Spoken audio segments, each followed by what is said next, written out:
Би 1952 онд Хинтээ аймгийн Батнаруу суманд төрсөн. Манай аавыг Шарван Авгаан Цэрэн гэдэг.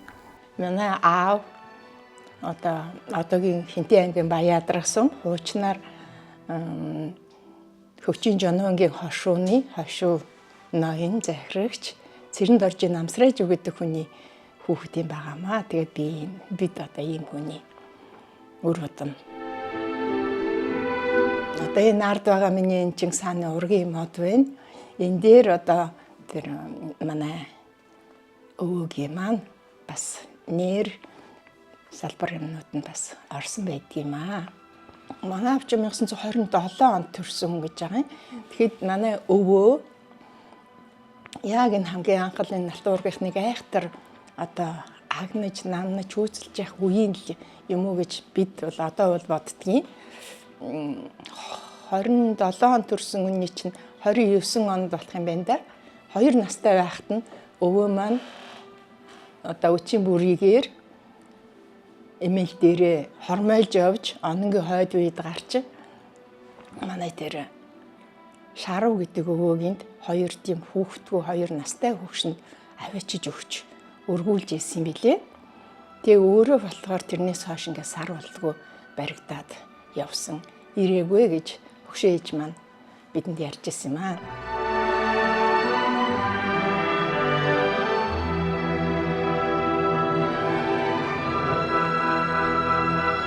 За миний аав бол одоо энэ маш их тийм холын бодолтой, холч ухаантай, хүнлэг ажилсаг хөдөлмөрч ийм сайхан хүн байжээ. Одоо жишээ дуртахад нэг том ах нь жагдаг гэж хүн байсан. Тэгээд яг энийг 90-ад оны хавцаа Хинтээд манай гэрт ирээд намайг гэртээ очсон байхад аавтаа ингэж идэж жууд сууж байгаад хэлжсэн. За даагүй цэрэн. Наа хүүхдүүд чинь новоотон болчлоо. Ингээд чи нэг одоо л нэг хөдөө мал дээр гарах юм бол бас хүн бас юмтай болж болох юм цаг үе ирээд байна шүү. Гэт хөдөө манахыг гэрүүлээрээ гарахыг тамахан зөвлөж ирсэн. Тэгээ манай аав нэлээд чимээгүү дээрээ чагнад сууж агаад нэг жоохон гэж мэдээ анж найгад сууж агаа тэгээд хэлж ирсэн. За тэр яах вэ? Хүн ер нь хурдны морио тэргийн төлөвдгөөмштэй хаа гэж хэлж ирсэн. Тэр үедээ бол би нэг тэгсийгээд нэг зурвсан аав юугээ хэлчихүү гэд нэг эргэж хараад өнгөрсөн. Одоо тэг цаг хугацаа өнгөрөх тусам одоо бид өөртөө би байна, миний дүүнер байна гэд өнгөрсөн. Явж туулж ирсэн амьдралаа ингээд эргээд харахаар дүүнер бид бүгдээрээ л сайхан ажил мэргэжилтэй ажил хөдөлмөр эхлээд ингээд сайн явцгааж байна.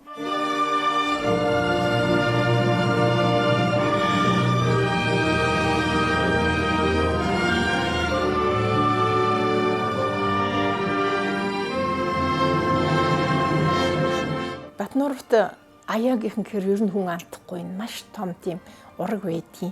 14 онд ургийн баяр хийгдэл 460-аад хүн цуглаж ирсэн. Энэ жил ургийн баяр хийсэн чинь бараг 600 өгсөн байдаг ийм том ургийн.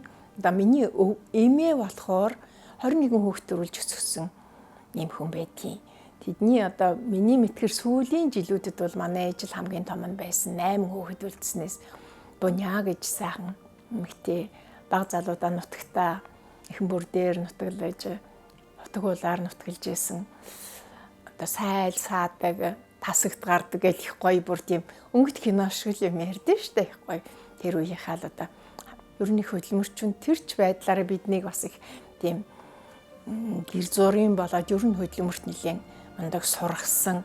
Одоо бүгд л одоо чигийнхаа хөдөлмөрийг ажил хөдөлмөр бол амжилттай хийгээд л явж байгаа маань бас ээж минь одоо биднийг сургасан хүмүүжүүлсэн том гавьяа юм да бидэнд өгсөн. Цэнхэрт байж байгаад аймгийн төв дээр шилжээд очисон. Цэнхрээс манай зөндөө хүмүүс ирнэ. Баяадрагаас аавын нутгаас ирнэ. Батнарваас бас зөндөө олон хүмүүс ирнэ.